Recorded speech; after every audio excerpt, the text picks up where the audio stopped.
मसीह यीशु के अजीम व जलील नाम में आप सबकी सलामती हो। मेरे नाम फरक आप सबके सामने हाजिर हूँ आपके अपने चैनल कलाम हक पर। आज का हमारा टॉपिक है फिलिपियों के नाम खत। आज हम बाइबल के पढ़ने के मुख्तलिफ तरीकों के बारे में जान सकेंगे और इनको इस्तेमाल कर सकेंगे। फिलिपियों के खत का सरसरी सा मुतालिया करके इसका इतलाक अपनी जिंदगियों पर कर सकेंगे। फिलिपियों के खत के मजमून को जानकर इसका इतलाक अपनी जिंदगियों पर कर सकेंगे। यूरोप की सरजमीन पर पौलुस ने पहली कलीसिया रोमियो के सूबा मकदूनिया के शहर फिलिप्पी में कायम की। पौलुस रसूल ने ये कलीसिया उस वक्त कायम की जब वो कैद में था। ये वो जमाना था जब कई दूसरे मसीही खादिम उसकी मुखालफत करके उसे दुखी और परेशान कर रहे थे। वो फिलिप्पी की कलीसिया में फैलती हुई झूठी तालीम से परेशान था। ताहम उसने इस खत में खुशी और एतमाद झलकता हुआ नजर आया है जो यीशु मसीह पर पौलुस के गहरे और मजबूत एतमाद का मजहर है। ये खत लिखते हुए फौरी वजह ये थी कि पौलुस फिलिप्पी मसीहियों का शुक्रिया अदा करना चाहता था कि उन्होंने जरूरत के उस वक्त उसकी मदद की थी। वो उस मौके को उनकी यकीन दहानी के लिए इस्तेमाल करता है कि वो उसको और अपनी मुश्किलों और मुसीबतों को के बावजूद हौसला और एतमाद रखें।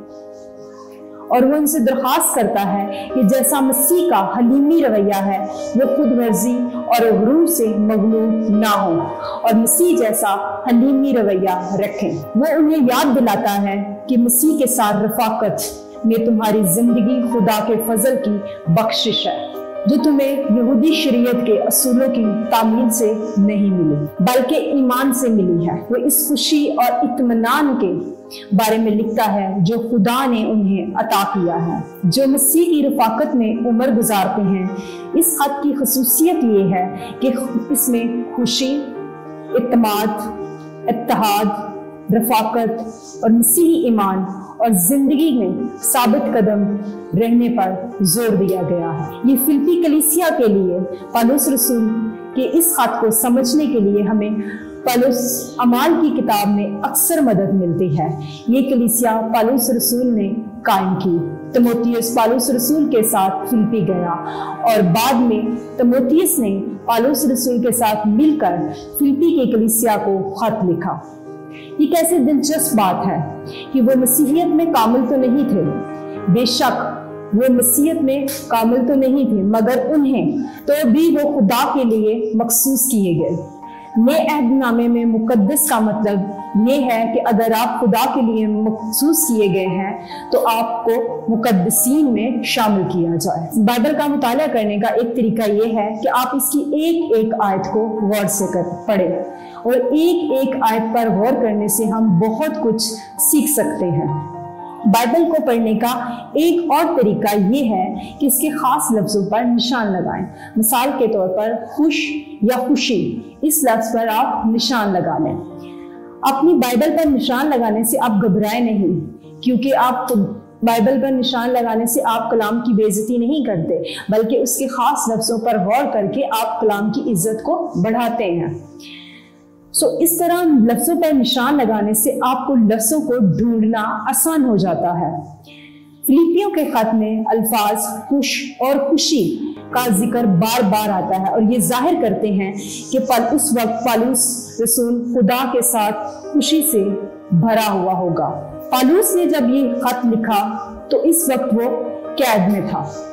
इसे मौत की सजा भी हो सकती थी, लेकिन इन हालात में भी वो उसकी खुशी नजर आ रही है, वो खुश नजर आ रहा है। वो हमेशा मुश्किल हालात में भी मुस्बत पहलू उसकी जो अच्छाई का हमें नजर आता है।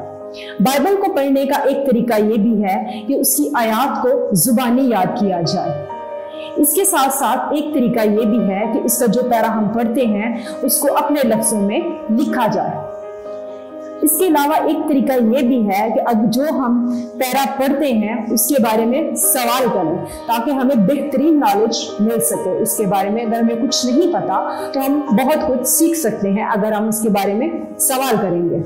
आज आपने फिलिपियों की किताब में से पहला और दूसरे बाब पर गौर करना है, और इसकी जो आयत आपके दिल को छू जाए उस आयत पर आपने निशान लगाना है, और वो आयत आज के लिए आपके लिए खुदा की तरफ से एक पैगाम है।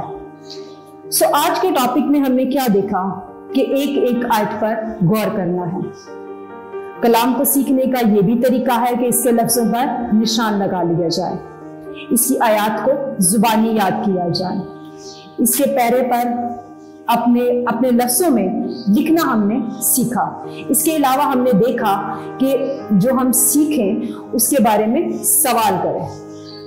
खुदा हम सबको इस लेसन के वसीला से मसीहत में कामिल और मुकद्दसीन में शामिल करें। आमीन। आए हम सब आज के इस लेसन के लिए दुआ करें।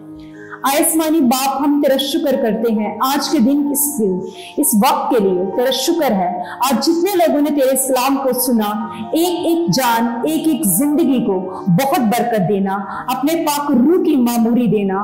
तू इनको अपने मुश्किल हालात में सब्र करने वाला और हलीमी रवैया रखने वाला बना, ताकि वो अच्छे मसीही बने।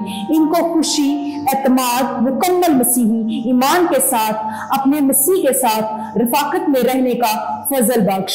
इनकी जिंदगियों में कैसे भी हालात क्यों ना हो, मगर अच्छाई का मुस्बत पहलू हमेशा इनमें नजर आए, और तू मसीही जिंदा खुदा इनमें हमेशा नजर आए। ये सब कुछ मांगते हैं यीशु मसीह का नाम लेकर। आमीन।